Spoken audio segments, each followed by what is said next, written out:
Hello everyone, my name is Julian and welcome to the Julian's Driving Experience.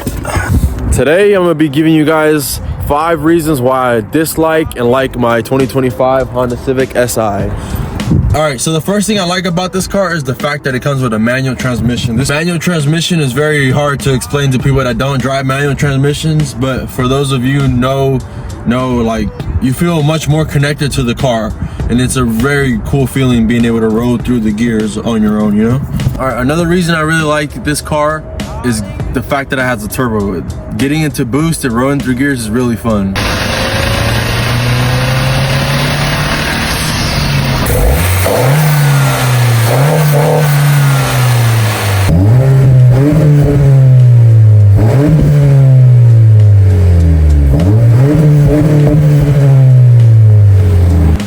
Another reason why I really like this car is because how nimble it is to drive. When you turn into corners, it literally feels like you're driving a go-kart. This car is so fun to drive. The Honda Civic Si is truly a driver's car.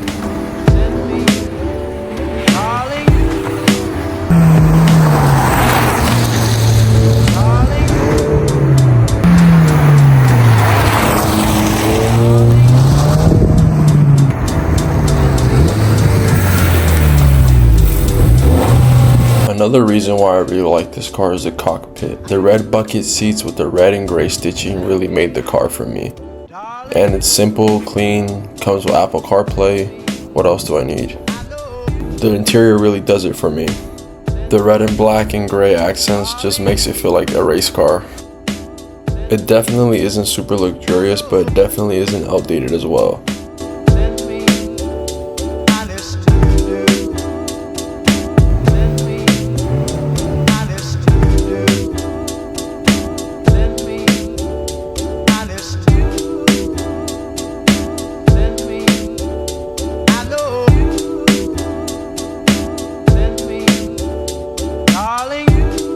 So another reason why I bought this car is that pretty much these cars don't depreciate. It's a Honda. I was gonna buy a 24 model in this, you know, because I didn't want to buy, you know, the newer one, or like, you know, the new one, because I was kind of on a budget, and they ended up literally being the same price. Like, this 25 model was only $1,000 more. So I was like, bro, I'll just go with the 25 model. It's a brand new car, 0 miles, and the 24 model had like maybe, I want to say below 10,000 miles, maybe 8,000 miles, 8 to 14,000 miles. And they wanted like 33.5 or something like that for the car. I was like, what? That's crazy. All right, so the first reason why I dislike this car is the seats can be very uncomfortable when you're driving for long periods of time. So like, you know, if you're just cruising around town, or like, you know, you're driving maybe like 20-30 minutes tops, like, it's cool, but as soon as you get to the past like an hour or like 2, the seats start like kind of killing your lower back, I'm not gonna lie. And like, you start getting, or especially me, let me get out of the sun, especially me, I start to get very antsy, and like, I don't know where to put my arms. Like, I'll get very uncomfortable, I'll start moving around, like, especially if you're sitting in traffic with a manual. For those of you who know, you know it's kind of, it gets a little bit frustrating, especially when there's stop and go traffic. But if you're just cruising around town and you're, you know, hitting canyons, or, you know, just doing, you know, basic stuff, the seats are very cool. Like, they hold you in very well. I really like them. They could maybe be a little bit more spacious, but then again, I am 6'2" and I weigh like 230 pounds, so I am a pretty big guy. All right, so another reason why I don't like this car is when the car stalls out. So I am still kind of new to manual transmissions. I know how to drive them, but there's some times where I'll be distracted, and like, I'll be at a light and I'll just like take off, but like, I won't give it enough gas, or I'll let off the clutch too fast, and the car just stalls out. But the problem with the car stalling out is, with this car, watch, let me try to do it. But the thing about this car is you have to turn it off, and to turn it off, it kind of takes a while. Like, you have to click it twice, turn it back on, and then take off. But sometimes the car will just shut off. So like, let's say I'll put it in gear, drive off, and then like I'll just stall it on purpose. So I could just stall it, like I could just put my foot on the clutch and the car will turn back on. But when you're like in a panic and you're in traffic and there's cars behind you and they're beeping and the light's green, like, and for whatever reason the car doesn't do that, you have to like, then you have to, oh shit. You have to then turn the car back on. See what I'm talking about? Like, and then you have to then, sometimes the brake, oh, another thing, I'll get to that point right now, but yeah, then you have to put your foot out the clutch and then take off. I mean, it's not a big deal if you know how to drive a manual transmission, but if you're new, like, just get used to it, and it may or may not happen to you. It is kind of annoying, bro, especially when this car is behind you. All right, so another reason why I don't like this car, you know, it is a Honda, and I did only pay $30,000 for the car, but it's a bit tacky. And let me show you by that. Like, I probably shouldn't be showing you guys this, but when you push in the window, you can kind of like get a gap in there, which is kind of, I noticed that the other day. It kind of threw me off a little bit. What else? The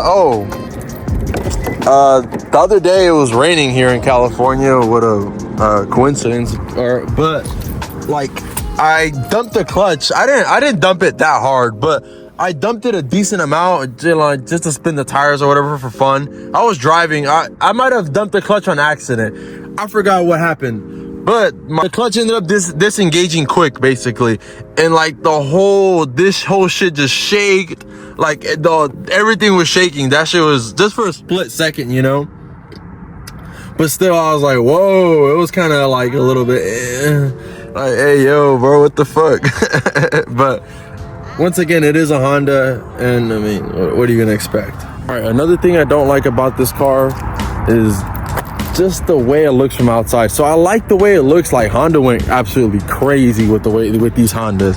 This thing looks sick, but it just doesn't catch my attention like that. It doesn't make me look back at it when I'm walking to the gym, you know. Like, I wanna look back at it when I'm walking, you know. And it's just my personal preference. I could do some things to upgrade it, maybe change the rims. I think it's the rims that really kind of kill it for me. I'm not a big fan of these rims. The other model that I was initially gonna get had like some more sportier, kind of like spokier rims. These I'm just not a fan of. It just makes the car look like kind of like a wimp. Like, I don't know.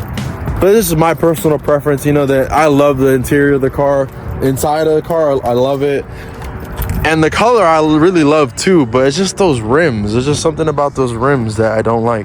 So another reason why I dislike this car is because how loud it is in the cab. So like when you have people in the car and you're like talking, like you can hear the road and the freeway inside the cab. Like even if you have your music on, and sometimes you got to turn the music up a little bit more loud just to drown out the noises.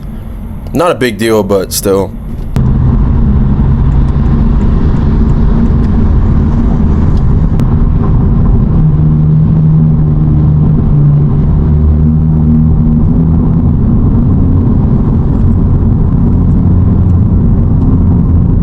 All right, so the fifth and final reason why I don't like this car, just this simple reason, is that when you're about to take off, like just when you start the car, though, this only happens when you start the car.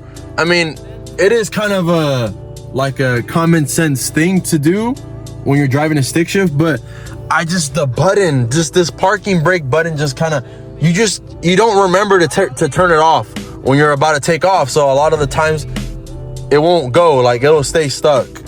I don't know why it's doing it right now, but sometimes like it'll just stay stuck and you gotta press it and then you go. It's not really a big deal, but sometimes it just gets a little bit annoying when you're just trying to leave and you kind of forget about it.